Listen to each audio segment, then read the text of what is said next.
आज की मॉर्निंग हुई गरम गरम पोहे और चाय के साथ। तनय पार्थ उठ चुके थे और तनय ने कुन्नू की नोटबुक ही फाड़ दी थी।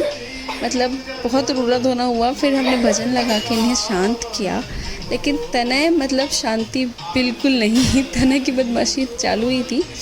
फिर हम रेडी हुए। क्योंकि आज बर्थडे बॉय मतलब मेरे जीजा जी हमें ट्रीट पे लेके जाने वाले थे। तो मैं रेडी हो गई थी, बच्चे भी रेडी हो गए थे और या मेरी दीदी भी आ गई थी तैयार होके। और मस्ती ऑन था, सबकी मस्ती ऑन थी। और गुन्नू ने पता नहीं कहाँ से सीखा था पतली कमरिया मोरी हाय हाय हाय। फिर जीजा बेचारे तीनों बच्चों का हाथ पकड़ कर लेकर जाते अंदर।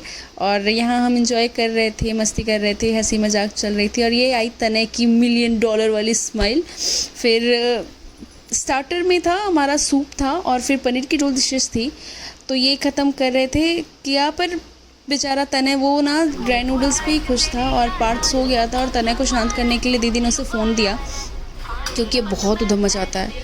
फिर हमने मेन कोर्स में मंगाया था, नान रोटी थी, कुछ सब्जियां थी एक दो, ये सब तो ठीक थी। पर द बेस्ट पार्ट तब आया कि जब गुन्नू को ये पता चला कि उसे आइसक्रीम मिल रहा है और उसकी खुशी दिख रही थी, वो यस यस कर रहा था।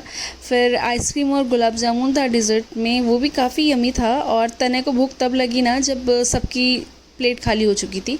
फिर घर आए और छोटा मोटा फ़ोटो शूट हुआ। उसके बाद आया द सैडेस्ट पार्ट, मतलब अब मैं अपने घर जा रही थी।